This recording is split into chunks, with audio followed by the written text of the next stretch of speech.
Right, if you have your Bibles, you can turn to the book of Psalm chapter 57. You want me to get that? Oh, it can't be a worship fail because it's not a worship moment. Would that be a preaching fail? I'm not bringing attention to you. I'm just checking. Okay, good. Right, should we just wait? No, I'm just kidding. Just look at me, people. Look at me. All eyes here. Right? Because we're going to see what we're going to be talking about today with the Summer in the Psalms. So we finished up the book of Philippians. Last week we just did a one-off about Reach Out. And so through the month of July, we're going to be doing a series called Summer in the Psalms. Now, obviously, there's only 5 Sundays in July, so we're not going to get through all of the Psalms because there's a few of them. But we're going to tackle 5 of them. And we're going to start with Psalm 57 first this week. There's few things in life that are as important as finding out your purpose. Right? When you find out your why, when you find out your purpose, you're willing to be more inconvenienced. You're willing to maybe experience a little bit more pain because you know there's a reason. You know there's something else behind it because there is a purpose. Just imagine your boss called you and said, "Hey, I need you to work Saturday." You're like, "Okay. I'm going to have you work this Saturday of the 4th of July weekend, and I want you to know you're going to come in, you're going to work 10 hours, but you're not going to get paid holiday pay, you're not going to get paid weekend pay, and you're not going to get paid overtime. It's just straight normal hours." And he calls you up and he says, "Hey, listen, what I'm going to have you do is I'm going to have you, there's 10,000 envelopes on your desk, and I want you to open all 10,000 envelopes one at a time. And that's going to be your job, this tedious task of opening every single envelope. And so you start with the first. Yep, great job. Love my place of employment. Nothing. Perfect. Good. We're that. And you just keep going 1 through 2. And you're like, this is worth, I don't know why I'm here. Like, why would I go through all 10,000 envelopes and I'm not getting paid any more money and this doesn't make any sense? But what if your boss called you an hour later and said, "I just want you to know something. You're going to open 10,000 envelopes today, and no, I'm not going to pay you for it. But I just wanted you to know that inside one of these envelopes is a bonus check for just you for $100,000. How many know you're going to be opening these envelopes just a little bit different? Right? It's going to look like Christmas morning up in here. You're going to be like, yes, I know. You're just going to throw them everywhere. Because you know that inside of this, there's something of value. There's something of benefit for you. So the envelopes aren't going to change. What's inside of them isn't going to change. It's going to be the same tedious job, but there's a purpose behind it. There's a why behind it. Maybe this perspective. Maybe you have the job of a doctor. And your job as a doctor is not one that's going to be like that exciting, because your job is to tell women that their waistline is going to grow 10 inches and they're going to put on 30 pounds over the next few months. How many know that you're getting punched in the face right there? Like, that's your only job. Hey, I just want you to know that your waistline's going to grow about 10 inches and you're going to put on about 30 pounds. I just want you to be ready. You're going to get punched. Pastor Angel has walked to that doctor 3 times. How many know what I'm talking about? When you find out the news that you're pregnant, the doctor on the other end is going to be like, "Hey, listen, your waistline's going to grow, but it's going to be great, and you're going to put on 30 pounds, but it's going to be awesome because you have a child in your womb. This is going to be amazing." How many know your perspective changes? Because there's a different purpose now. You know the why. Like, why am I gaining so much weight? Right? I'm with child. It's okay. All right, but here's the deal. You're like, why? I don't get it. And now all of a sudden there's a why, and the purpose changes. The conditions remain the same. The difference is in the perception of the purpose. So knowing God's purpose for your life, hear me on this, it can transform the way you live. Right? When there's a blessing, you're like, "God, this is so great, and I understand the why because I see the purpose behind it." When you walk through a trial, you go, "Man, this may not feel good, but it's okay because I understand the purpose and I understand the why behind it." And so how can we discover that purpose for our lives? Psalm 57 is a great place to start. And I don't know if you ever see it. I caught this for the first time. You ever read in the book of Psalms, they have like these little notes above it. Do you ever catch the notes? So this is awesome. This is what it says, the note above Psalm 57. "For the director of music to the tune of Do Not Destroy." Doesn't it sound like David is in like a death metal band? Like, like I don't know what's going to happen in that moment, but that's what it sounds like. I don't know if Cheeseburger in Paradise was already taken, but it says to the director of music to the tune of Do Not Destroy. Now understand, this is the context of where David is writing. David has been anointed king. He's going to be the future king, but there is a present king named Saul. And so Saul is chasing after David, and David is on the run. Saul now has his army. David has his, but Saul's like 10 times bigger, and they're chasing after David, and he finds himself hiding in a cave. So this is the Lord's plan for his life. You're anointed. You're going to be the next king of Israel. It's going to be great. And now David is running from his life, and he finds himself in a cave. So in short, nothing in David's life is going right. Think about it. Everything's wrong. I have this position, but the old king wants to take my life, and now I'm on the run. He's got a bigger army. I'm not sure what's going to happen, and he finds himself running. And this is where we jump into Psalm 57. It says, "Be merciful to me, O God. Be merciful to me, for in you my soul takes refuge.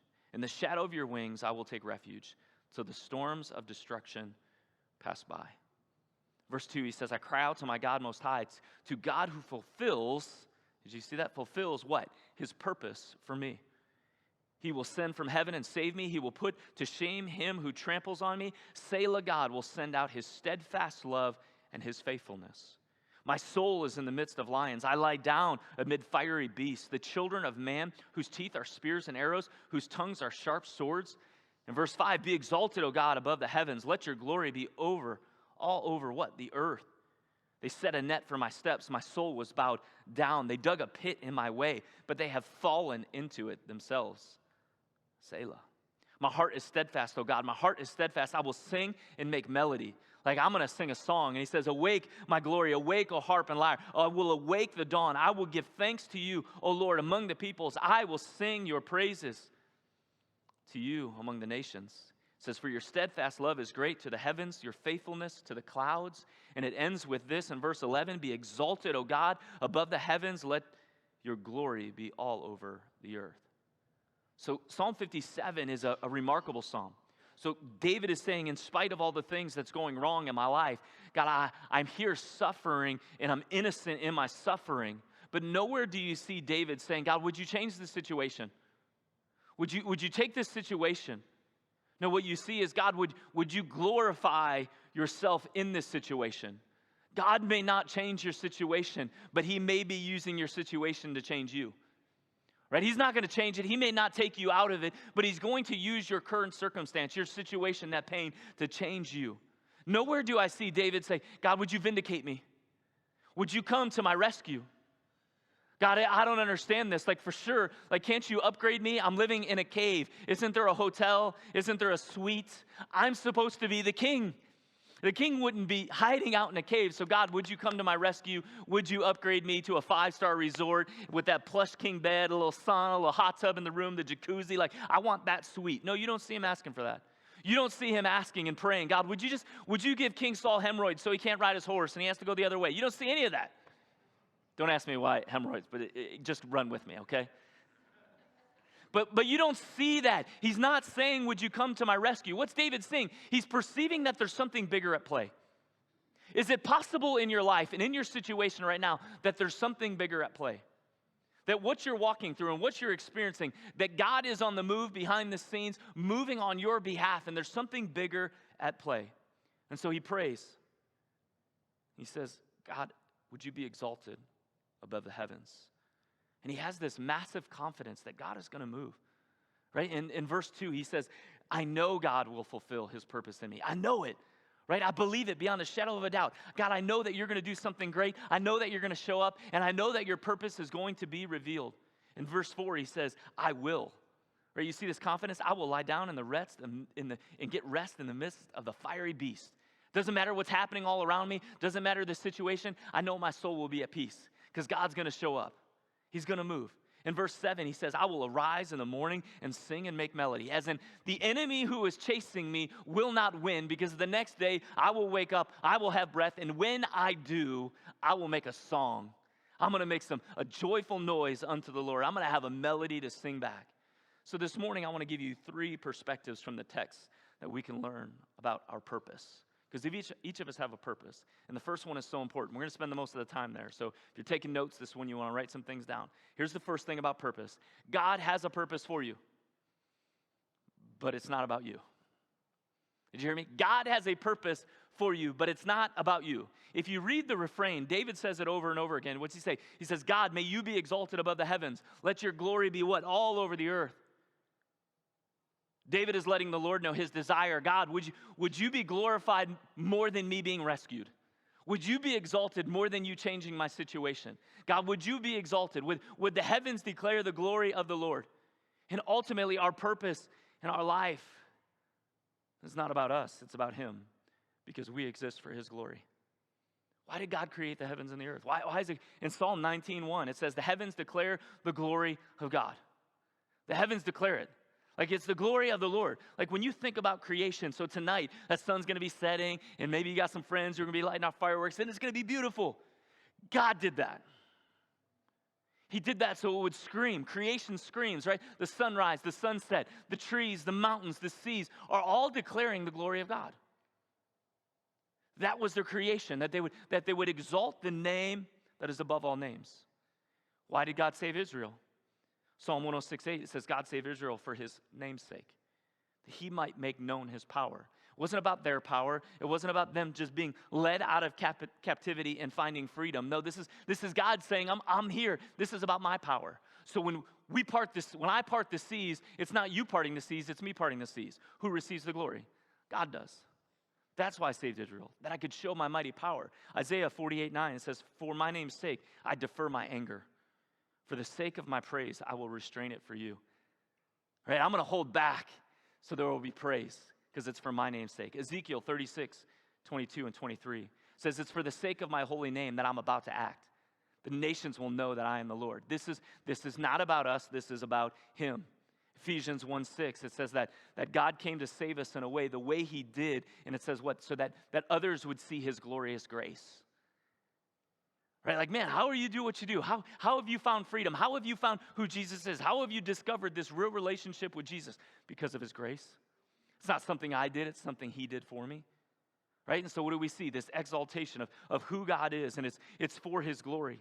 David says in Psalm 23:3, he says, he leads me in the paths of righteousness for his name's sake. Not David's sake, but for God's sake.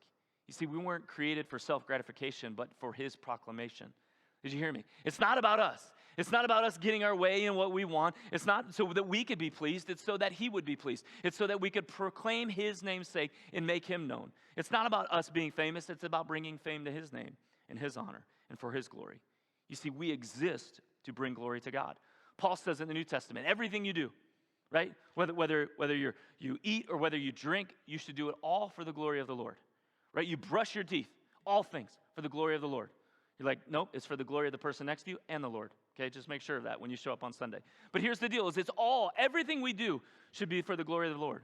Now, some people may say, now, Pastor Lance, doesn't that seem a little selfish? Like, God creates all of this, and he says, I want it to be about me. I want it to revolve around me, God is saying I want to be at the center of everything. Doesn't he sound like a teenager? No offense to you young boys sitting in the front row. Just saying. None taken, right?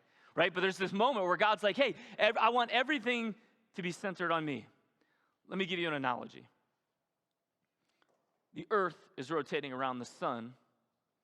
The sun does not rotate around the earth. Right? So experience it like this. If the sun was a person and it loved the earth, it would insist at remaining in the center. Why? Because if it wasn't at the center, because remember, the sun loves the earth, and if it wasn't at the center and the earth began doing the opposite and the sun was no longer at the center, what would happen to the earth? Destruction and devastation. So because of the love that the sun has, it says, no, earth, I need you to listen. This is going to work really great. I'm very proud of you. I love you. There's so many great things. But if we move this, it's not going to work. Death and destruction will happen. But if the sun remains at the center, we get to experience the fullness of life. It's no different in following after the Son himself, Jesus Christ. When he's at the center and it revolves around him and it doesn't revolve around us, we get to see the fulfillment of life. Psalm 16:11, it says, in your presence is the fullness of joy, and at your right hand are pleasures forevermore. So you want that blessing, you want that pleasure that has to be built around him at the center. Now, I understand that's hard. That's hard because we're people of me. I mean, what I'm talking about. It's all about me. And what I want to see, how it's going to end. It has to be about me because we want to be at the center, right? We want to go to Burger King and their motto was made for me. Have it your way. Yes, I want it my way. I want the pickles. I want the ketchup. I want the mustard. And if they don't make it the way I want, I'm going to go back in and tell them the way that they should have made it because it's not the way I ordered it, right? Because it's all about me. It's all about me. It's all about what I want. Andy Stanley did a teaching, and he broke it down like this, and I want to share it with you this morning. He says, at the tip of his finger, God flung the continents and the galaxies into place. At the tip of his finger, the stars, the clouds, the mountain peaks, and the seas were formed. And then he creates a special creation. He says, this is all great and this is wonderful, but I'm going to create a special creation. Now, I'm only going to say this about this creation, and it's man, because man was created, in the book of Genesis says, in the image of God. It doesn't say that about the mountains. It doesn't say that about the seas. It doesn't say that about the animals or the birds that he created, but the man was created in his image. And then God does something marvelous, unthinkable, right? He's painting this beautiful picture of creation. And he gets to this moment where he creates this beautiful creation in his image. And he says, you know what? It's time for you to paint. And he hands the creation the paintbrush. And you would think that the creation would go, I'm going to put God in the center of this beautiful painting, and everything will revolve around him. But no, man does what man does and paints himself. I'll be the boss. I want to be in charge. I want everything to revolve around me, and paints a completely different picture. And now we have a problem because sin enters the world, and now we have an eye problem because it's all about me. And then every child born after that moment runs into the same exact problem. Do you know there are 2 words you never have to teach a child? No or mine. Right? No or mine. You don't have to send your kid to rebellion camp over the summer, right? You don't need to teach a theological class of selfishness 101, right? Trust me, they get all of those characteristics and traits from their mama. It's okay. I totally understand it. Pastor Angel's not here, so I can say whatever I want to say. There's no fear of death. She can't come up and get me because she's not here. But she's doing much better, by the way. She is watching, so I love you, boo. Second round of COVID, and not nearly as bad as the 35-day in bed first one, but feeling much better on day 9 here today. So thank you for your prayers. But understand something. You don't have to teach a kid because they get it. Because our default setting is a life centered on self-centeredness. That's the default. It's all about me. It's mine. No, I want this. No, you can't have that, and I want it. And so that's the default setting. When you look at a picture, you individually get to determine its worth. Right? Because somebody might walk up to a picture and be like, man, that's the worst painting I've ever seen. And then someone else right behind it may be like, that's the most beautiful piece of art I've ever seen. You judge in that moment, and that's what happens in life. If everything in life is going really well, then life is good. The Creator's great. But anytime life takes a curveball, then all of a sudden things aren't the way that they're supposed to be. We get that way even on our prayers. Sometimes we pray selfishly, like gimme, gimme, gimme. God, I want this new job. So God, I pray that you would give me this new job. Not only do I pray that you give me this new job, but every other person who's put in their resume for this job, I pray they don't get it. Right? Because why? Because it's about me. It's not about anyone else but me. God, help people to behave the way they're supposed to. Right? Isn't that what we pray sometimes? But here's the problem. When we don't get our way, we become angry. We're like, God, don't you know? Man, God, I prayed that I would get the job and somebody else got the job. God, I don't understand. I thought your purpose is. I thought you wanted to give me the desire of my heart. And the desire of my heart was to have this job and to have that pay. And now you didn't show up. So God, I'm questioning you about your sovereignty. I'm questioning you about your creation. I'm wondering if you really want to make me happy. Here's a thought. If you focused more on your holiness, the happiness would follow. But God, no, I want to be happy. And God's like, no, I want you to be holy. And once you work on your holiness, then you're going to find happiness as a result. But God, don't you see what happened this morning? Like they talked about, like you want to give in the offering, you can give online, or you can grab one of these cool envelopes, not this envelope, but one of those smaller envelopes. Unless you got big business checks, you can get one of these from me after service. But like you want to give in the offering, and then you grab your envelope and you walk back to the wooden box, and you're like, Lord, I'm getting ready to give. Just wanted you to be aware. Right? So that way in 3 days, you give tenfold back. Just want you to know, Like it's security, but so they can't see in, but I'm sure you can. I just want you to know what's in there. So I'm going to put this in the offering, and I'm expecting you to show up in a big way because I just want you to know it's about you. It's not about me. But no, it is about him, and it's not about us. You're like, so what am I supposed to do? You ever think that we live as if God exists to glorify us at the center of the universe? Like no, God, you exist for us. We don't exist for you. You exist for us, and we're at the center of our own universe.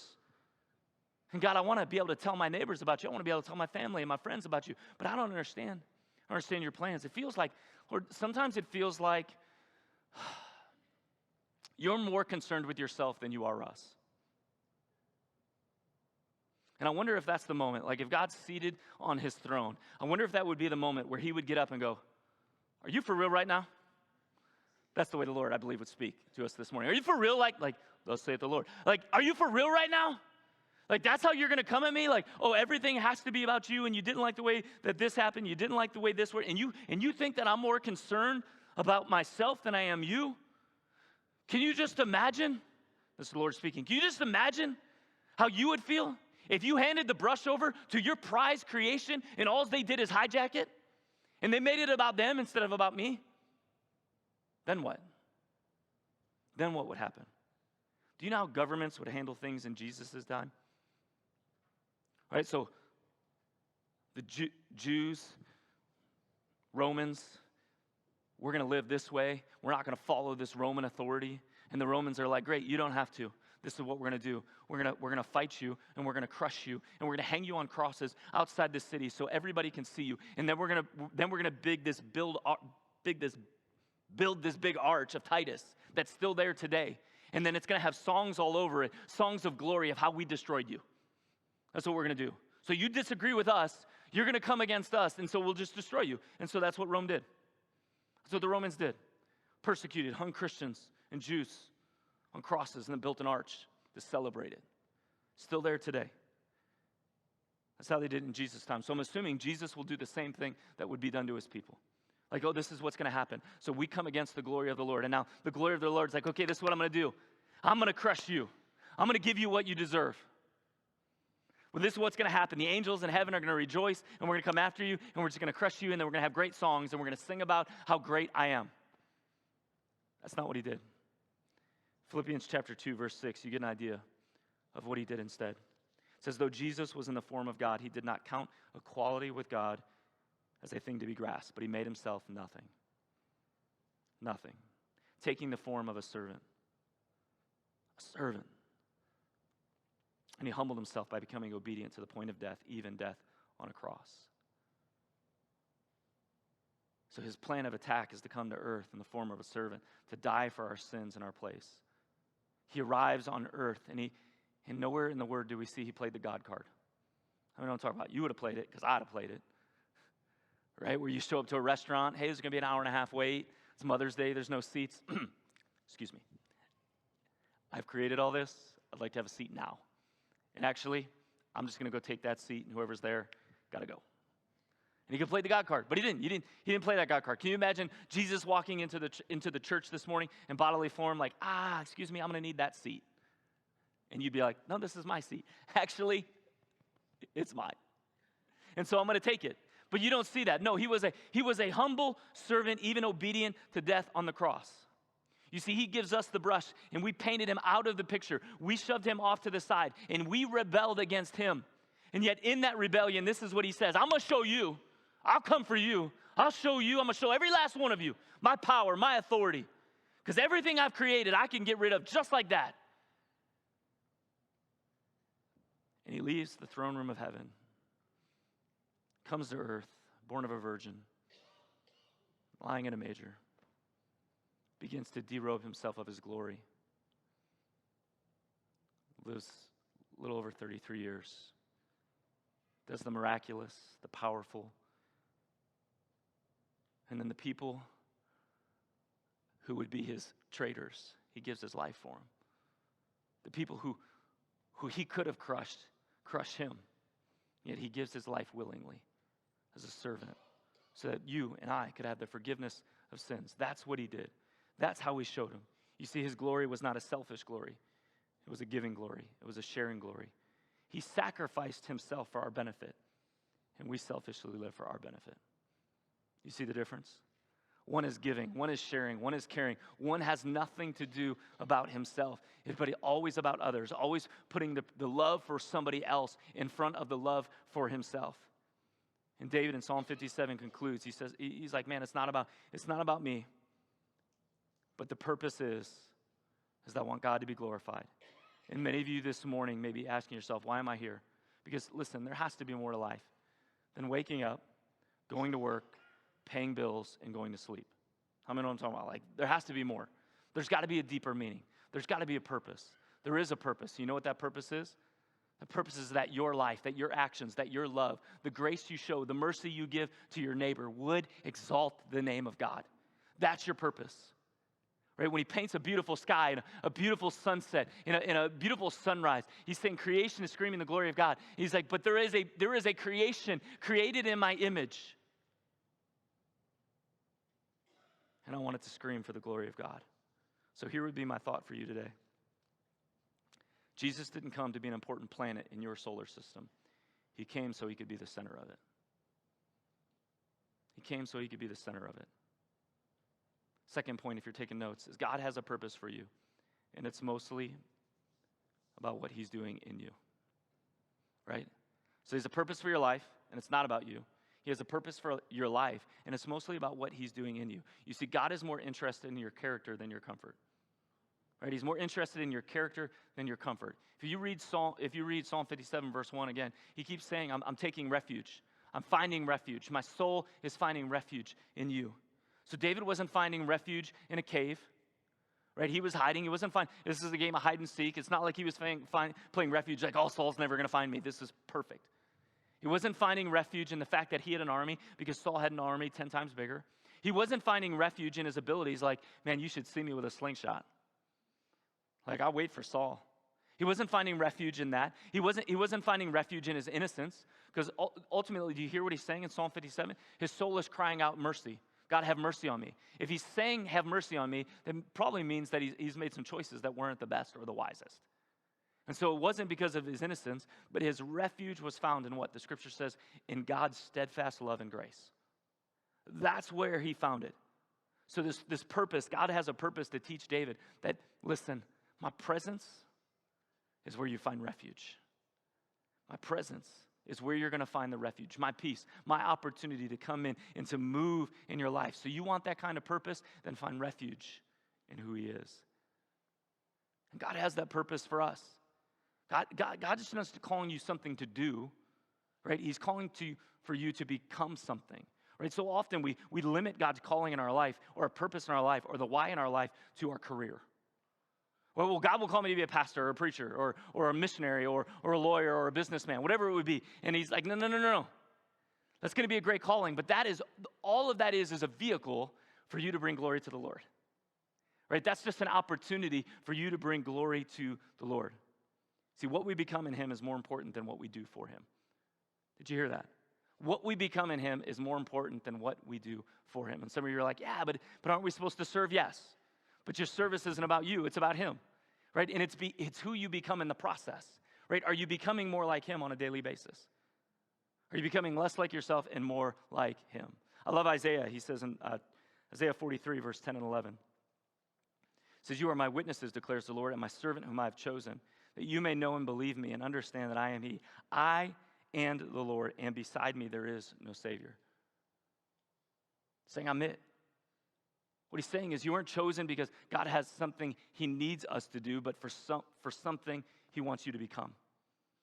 Right? Like you're chosen, not because he's like, oh, I'm going to pick you and I'm going to have you go do this. Yes, he may, but there's something in you that he's wanting to work out of you so that you become what? More like him, because that's his image. That's what you were created for. So who are you becoming in the process? And so sometimes God chooses us to maybe nudge us out of those comfort zones, right? To take us, to drive us from our country, maybe to lead us into the wilderness. Maybe sometimes your life feels like you're stuck in a cave. But here's what the Lord is wanting you to know. It's when you find home, it's when you find security that you find your identity is in him. It's not in the stuff. It's not in your calling, but it's truly in who he is. Because understand something. David says, I find refuge in you, your steadfast love and grace. And sometimes we find refuge in things like our own abilities. But our abilities fade. That's what I'm talking about. Like your abilities fade. So this week, played softball on Monday night, and we had a doubleheader on Tuesday night. And on Tuesday night, I was like, okay, we're putting out positions. And I was like, I don't have a third baseman. Great. I'll play it. Right? Now understand, I usually don't mind playing third base when I was between the ages of 18 and 25. Okay, because they call that the hot corner, right? Right-handed batters just turning and they're ripping. That's my favorite. I try to hit the third baseman's head every time, all right? So now I'm playing third, and I'm like, okay, this is great. But my abilities have changed. My reflexes when I was 25 versus almost 47 are drastically different, right? So now I'm like, oh, if this ball could just magically pop into my glove, because bending over to get this thing, that's horrible. And then, not only when I catch it, I got to throw it with a shoulder and an arm that's out of its socket all the way to first base. Right? So first play, I was like, oh. This is good. Everyone's like, nice play. I'm like, yep, I'll pay for that one for the next week. Right? Because our abilities, they fail. They will fail us. The stock market, right? You're like, oh man, in my investments, everything's really good. Stock market goes up, stock market goes down. But our refuge isn't found in our finances, right? Whether the stock market is at an all-time high or an all-time low, that it won't matter. When God's ready to call you home, it doesn't matter what it's worth, right? So refuge won't be in that. Refuge isn't going to be found in the friend you like to complain to. Right? And God blessed us with some amazing friends. Like today after service, you're like, man, I got this friend I'm going to call. And so it's going to be right around 12:15 when service ends if this guy shuts up, right? And I'm going to tell him, like, service, the worship was great. Announcements, we're going to play some volleyball, right? In a couple weeks, it's going to be awesome. But the preacher, he was horrible. Let me tell you, this is what he said, right? And you complain. Hey, listen, you have refuge in that until the person on the other end of that phone gets tired of hearing you complain. So where is our refuge found? Where is your refuge found? Is it found in who Christ is? Is it found in his steadfast love and his grace? You see, God has a purpose for you, and it's about what he's doing in you and through you. And last is this. God has a purpose for you, and if you are surrendered to it, he will fulfill it. Right? If you're surrendered to it, he's going to fulfill it. David says in verse 2, it says, God will what? Fulfill his purpose for me. The word fulfill in the Hebrew is gamar. It means to bring to an end or complete. I have a pet peeve. My staff knows it. They hear it all the time. Like, hey, the project is finished when it's finished. What does that mean? Oh, great. We got all these supplies out for First Friday. Okay, so First Friday's over. Are all the supplies put away yet? Then the project's not complete. Right? You don't go paint a bedroom and then when you're done go, this is beautiful, I'm done, and leave the paint supplies in the room.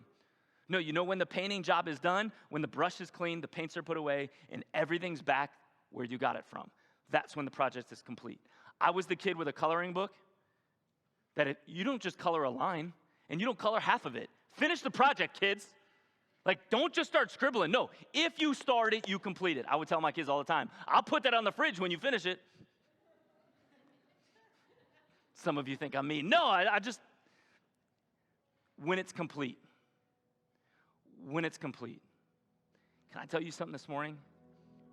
You are what God started. You're what God started. You're the picture. He just wants the brush back in his hands so he can complete it. But I love that God doesn't leave anything unfinished. For David, he had that confidence that God was going to deliver him from his enemy, from Saul. He had a confidence that God was going to be on his side. He knew it. He even had a confidence, that his purposes would be fulfilled, regardless of even his poor decisions. Right? Have mercy on me, God. Have mercy. But I want to find your purpose in this. And I'm not saying that we should continue to make poor decisions so that God can reveal his purpose, but when you're surrendered to it, here's what God's able to do. He's able to weave in and through that so the purpose could be complete. Because that's who he is. That's the artist he is. Like, oh, look, that's a blot of ink, and there's no way to get that out. That paint was not the color that was supposed to be used. And God comes along with his brush and goes, I got that. Think about my friend, Brian Evans, who's not here this morning. He's celebrating in Florida on vacation. But if you ever have a chance to hear his story, it's so powerful. How he met God. He made some horrible decisions in his life. He finds himself in prison. And then because he was making more horrible decisions, he finds himself in solitary confinement. And in that moment, he cries out, God, if you're real, right? Just a few days before he went in, the pastor of the prison said, I want you to have this Bible. And he said, God, if you're real, I need you to show up. And it was in that moment, in solitary confinement, where he begins bawling and the glory of the Lord shows up and he begins changing his life for history. The trajectory of his life has drastically changed because it was in that moment. Now, I'm not saying, listen, just go do something horrible so you can go to prison so you can meet God. No, what I'm saying is God used that situation. God used that circumstance. He used that moment. He used that poor choice. And because it was a surrendered moment, God, if you're real, he weaves his purposes through it. Are we willing to have that purpose to where we will surrender to it so he can fulfill it?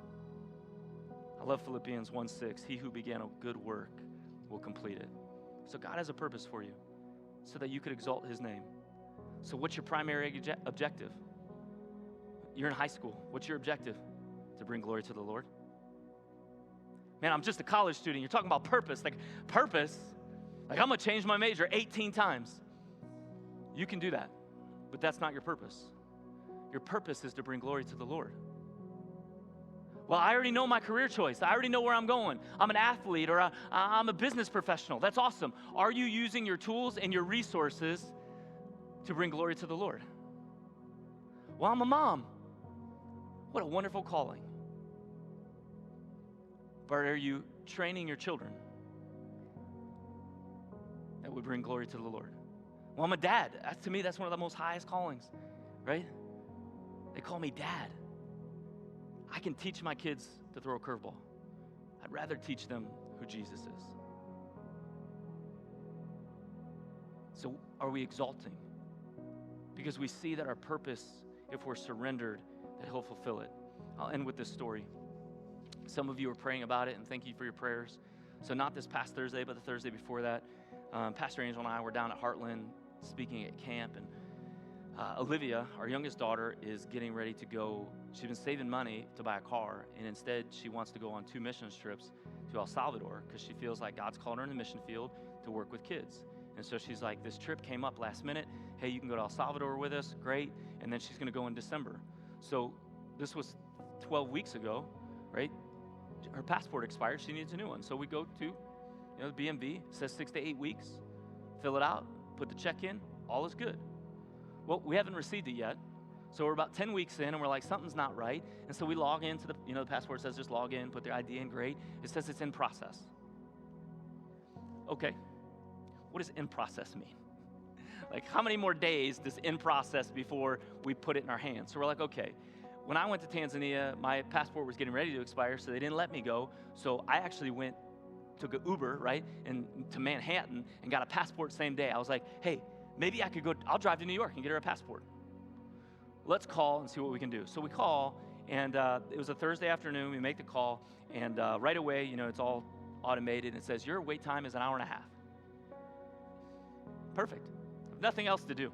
This is great.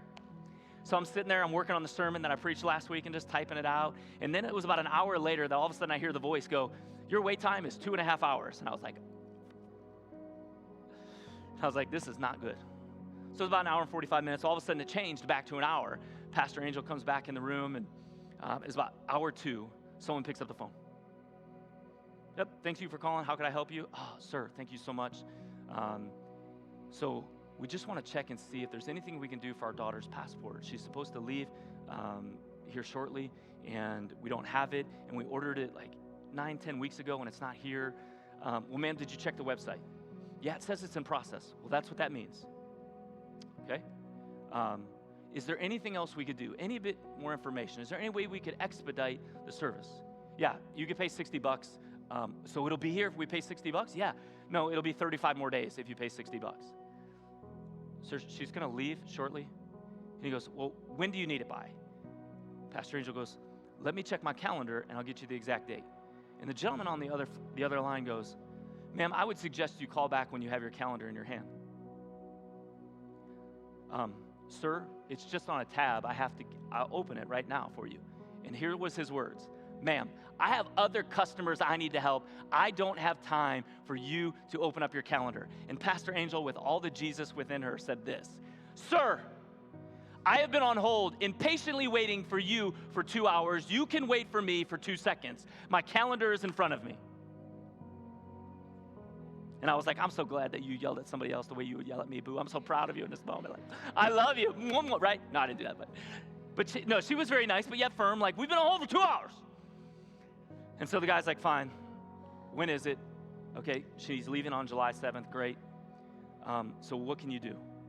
Nothing. Absolutely nothing. You can't help us? Nope. Are there any appointments? No. There's nothing in Detroit. There's nothing in New York. There is not an appointment. Oh, wait, we have one. Where's it at? Seattle, Washington on July 6th is the only appointment available anywhere in the United States for you to get a same-day passport.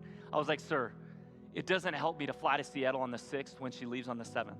I can't travel from Ohio to Seattle and then get a red eye back for her to leave again at 7 o'clock in the morning. It doesn't work. That's all we can do for you. And I said, Angel, I know this isn't our thing. We don't want to push this, but it's 2.5 hours now.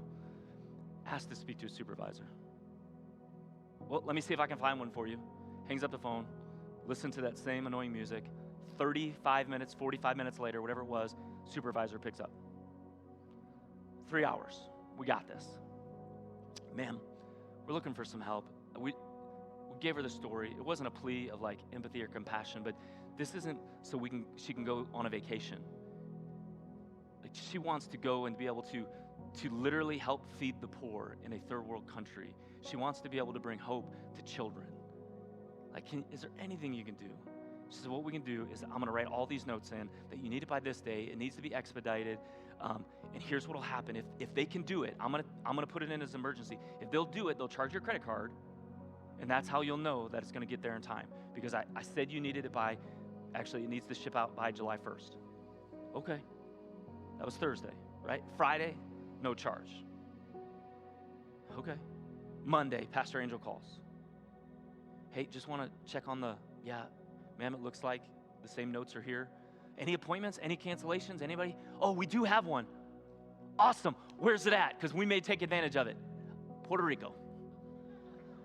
I was like, shoot. I was like, I go to Puerto Rico.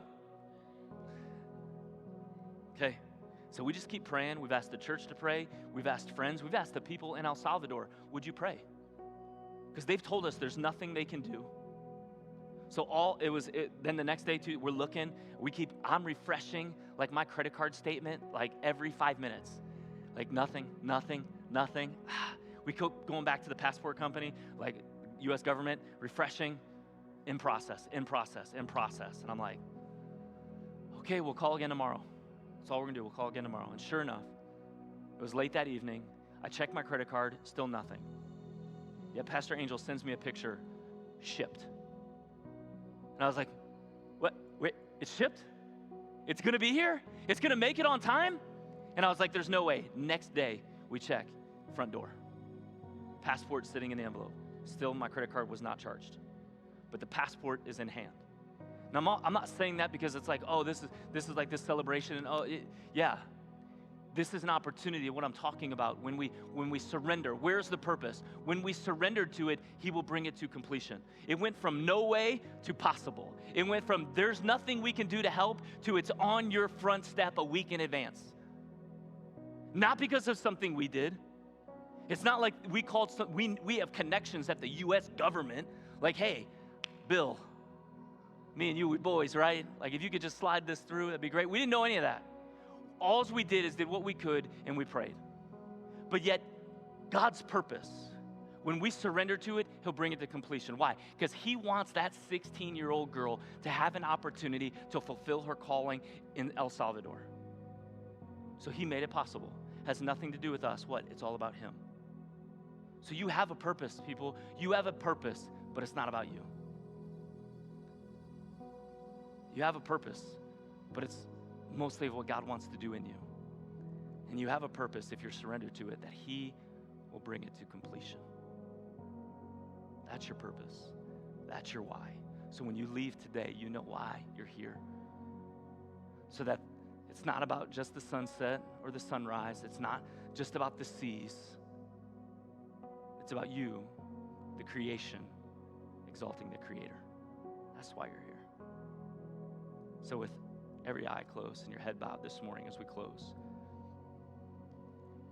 started off talking about how we need to have Jesus at the center.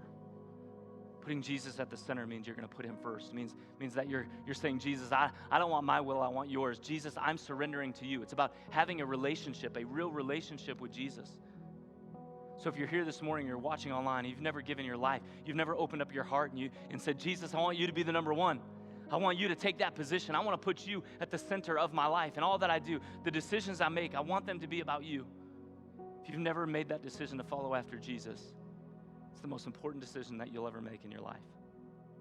The angels in heaven will rejoice. Thousands, right, will rejoice because of this one decision you make here today.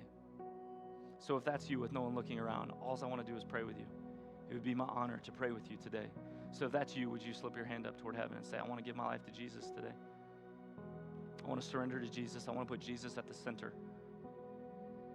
I want him at the center. I don't want it to be about me. I want it to be about him. Thank you. Father, today, thank you for who you are.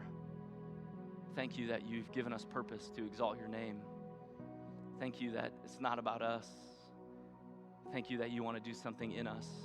And thank you if we will surrender to you. God, you want to bring it to completion. You want that brush in your hand. So God, we put it back in your hand. We don't want to be the center. We don't want it to be about our solar system. We want it to be about who you are and you at the center of our life. We give you control. So Lord, we thank you for who you are and what you want to do in our lives. Help us, God, to be more like you. Help us to follow that purpose. Help us today, when we leave today, to be more like you and less like us, that we would see that the situation may not change, but you want to change us through the situation. Lord, thank you for your purposes and your high calling. Thank you that you thought so much of us that you would use us. So God, that you would be glorified, that you would be exalted. May on our best day, we always point people back to you. Use us, Lord. In Jesus' mighty and precious name, amen.